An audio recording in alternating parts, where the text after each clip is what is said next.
Welcome to Glisso English. Real life stories. Welcome back to the channel. Today we are looking at a story about a choice no one should ever have to make. It is a story about health, survival, and the hidden costs of a crisis. Imagine waking up after a major surgery. You are relieved to be alive, but you cannot walk yet. Your doctor tells you that physical therapy is the only way to regain your strength. But then you go home and see a final notice for your electricity bill on the table. You only have enough money for one. Do you choose the ability to walk or the power to keep your lights on?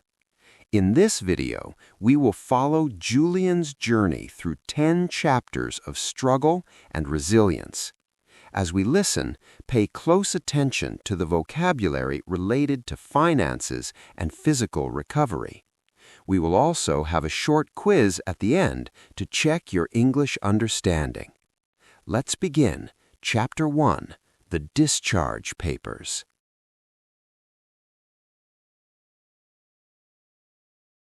The heavy glass doors of the hospital hissed open, and the cool autumn air hit Julian's face. He sat in a wheelchair as a nurse pushed him toward the curb where a friend waited. In his lap, he clutched a thick folder of discharge papers that felt heavier than they looked. The doctor had been very clear during the final morning rounds about the next steps. Your surgery was a success, but the real work starts now, the surgeon had warned him. Without consistent physical therapy within the first week, your muscles will begin to atrophy. Julian nodded at the time, but now the reality of those words began to sink in deeply. He reached down to touch the thick black brace that ran from his ankle to his mid-thigh. Every small bump in the sidewalk sent a sharp jolt of electricity through his nervous system. His friend helped him slide into the passenger seat and tucked his crutches into the back. The drive home was quiet, and Julian watched the familiar streets pass by with a new fear. When they finally reached his small apartment, his friend helped him up the 3 concrete steps. On the small wooden table by the door sat a stack of mail that had gathered for weeks. Julian reached out and pulled a bright red envelope from the middle of the pile. It was a final notice from the utility company stating that his power would be cut on Friday.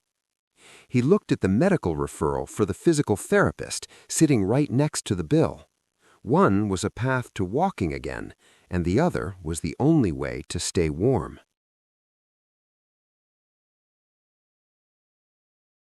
Julian sat on his sofa in the fading afternoon light as the sun dipped below the buildings. He refused to turn on the lamp beside him, even as the corners of the room grew dark. Every cent mattered now, and he could almost hear the meter outside ticking away his savings. The silence of the apartment was heavy, and it made the throbbing in his leg feel louder. He carefully unstrapped the brace to look at the long surgical incision near his knee. The skin was tight and bruised, and he knew he should be icing it to keep the swelling down. However, he was afraid to open the freezer too often because the motor would run and use power. He opened his banking app and stared at the balance until the screen timed out and went black. The amount was exactly $400, which was the cost of his first 4 therapy sessions. It was also the exact amount needed to pay the overdue electricity bill and the reconnection fee. He tried to perform a simple leg lift, as the nurse had demonstrated, but his muscles refused to move. A cold sweat broke out on his forehead, and he felt a wave of panic rising in his chest. If he stayed in the dark, he might recover, but if he kept the lights on, he might be disabled forever. He leaned his head back against the cushion and closed his eyes, trying to breathe through the pain. The refrigerator hummed in the kitchen, and to Julian it sounded like a countdown clock. He had 48 hours to decide which part of his life was worth saving more. He fell asleep in the shadows with the red envelope still clutched tightly in his hand. The morning sun brought no warmth to the apartment, and Julian woke up feeling stiff and frozen. He reached for his notebook and a pencil to begin the grim task of calculating his survival. He divided the page into 2 columns, with one side labeled Health and the other labeled Home. Every time he added a number to one side, he felt like he was stealing from his own future. He called the insurance company, hoping for a miracle or a mistake in their previous quote. The agent on the line was polite but firm as she explained the details of his high deductible.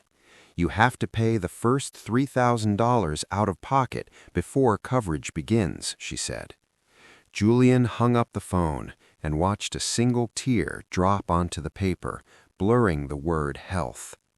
He stood up and tried to use his crutches to reach the kitchen, but his grip was weak. The lack of professional guidance meant he didn't know if he was putting too much weight on his leg.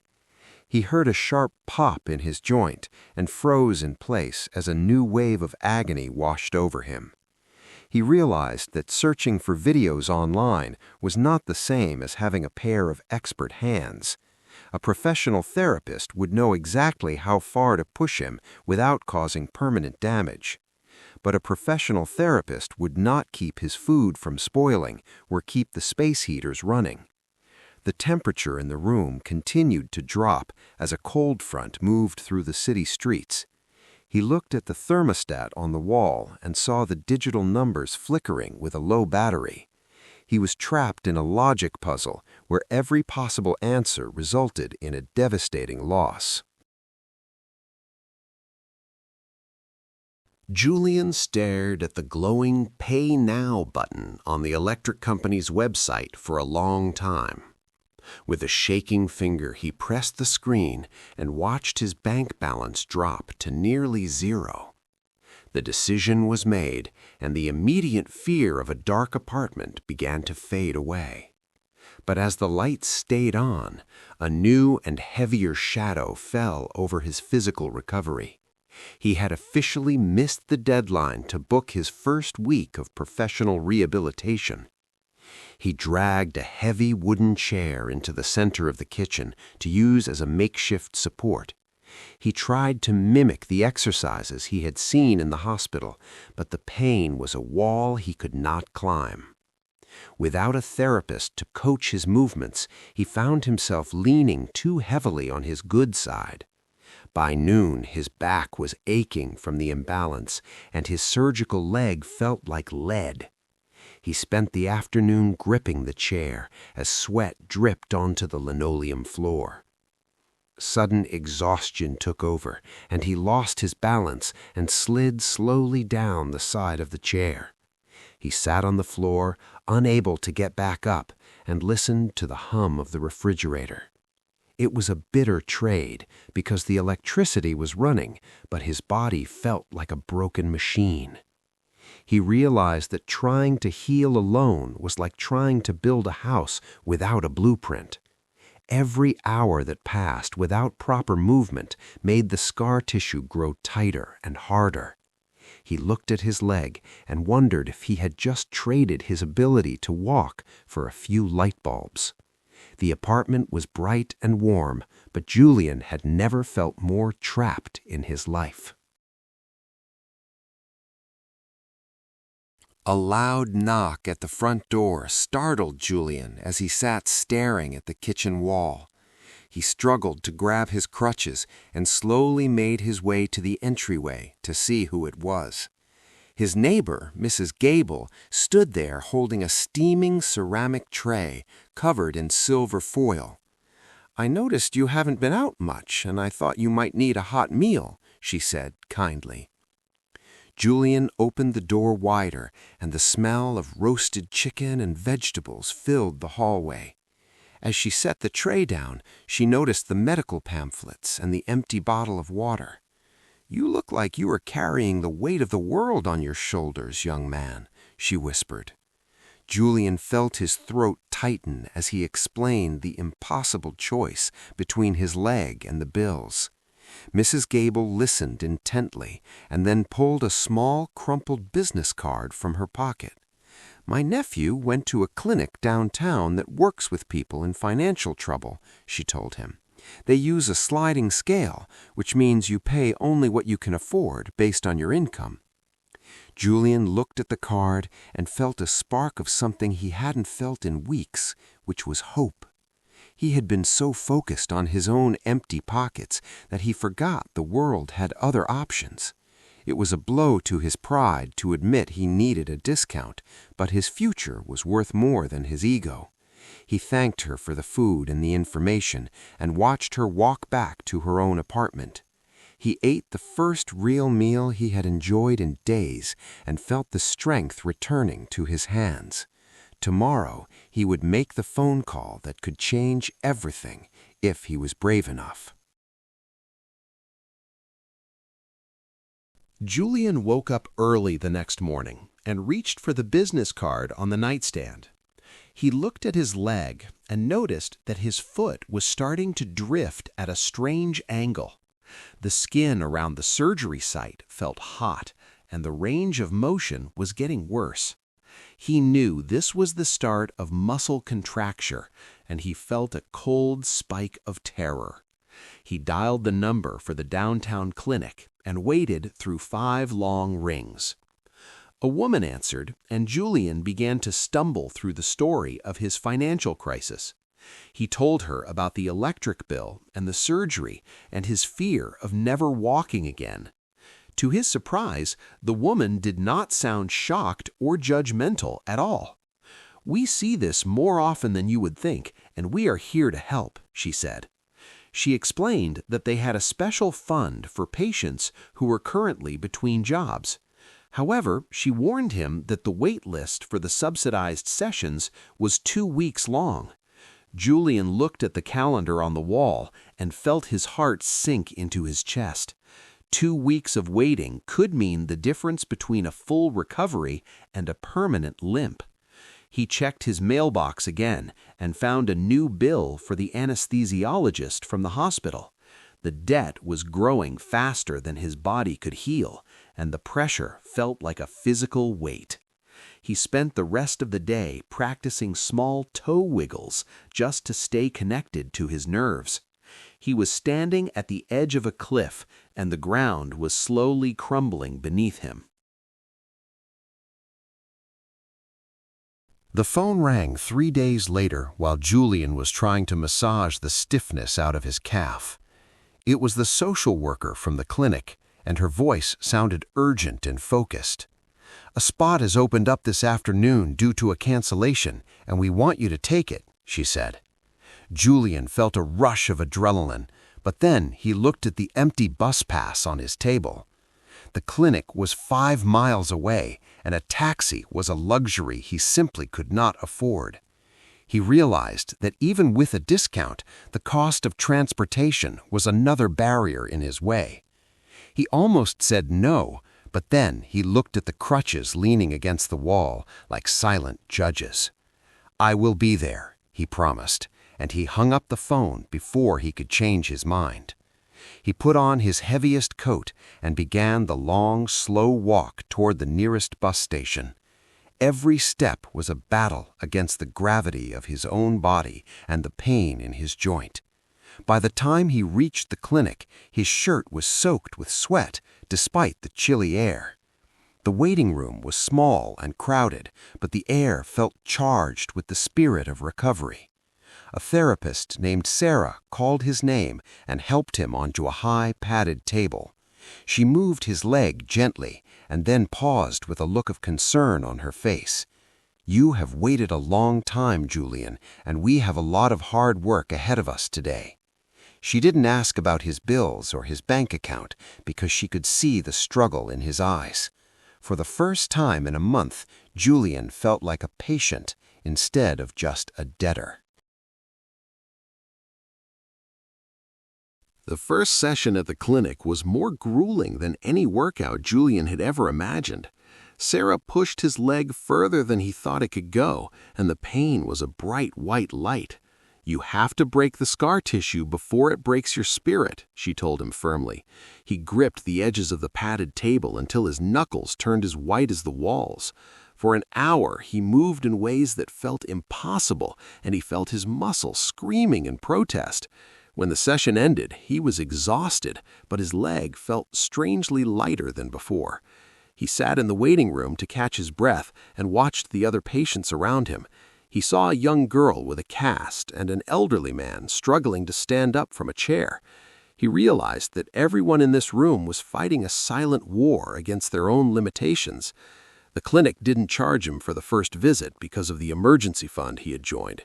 He walked back to the bus stop feeling a strange sense of pride in his physical soreness.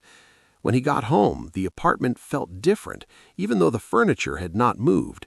The lights were on because he had paid the bill, but now he felt he had earned the right to use them. He looked at the red envelope from the utility company, which was now buried under his new exercises. He spent the evening practicing the proper stretches on the floor with a towel as a strap. He was still broke and his future was still uncertain, but his body was finally fighting back. For the first time since the surgery, he didn't dream of falling, but of standing tall. The weeks that followed were a blur of physical pain and financial precision. Julian learned to live on a budget that most people would find impossible to imagine. He canceled his internet service and walked to the public library when he needed to use a computer. He stopped buying meat and lived on large bags of rice and dried beans from the discount aisle.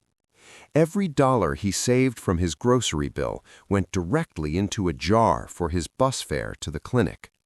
Some nights, the hunger was a sharp ache in his stomach that competed with the throbbing in his knee. But when he stood in front of the mirror, he saw the muscle in his thigh beginning to return. Sarah told him that his progress was ahead of schedule because of his discipline at home. "You are doing the work of 2 people, Julian," she said, as she measured his range of motion. He didn't tell her that he practiced his leg lifts while waiting for his water to boil for tea.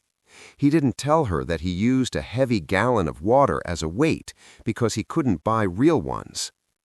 One afternoon, he received a letter from his employer saying they were holding his position for him.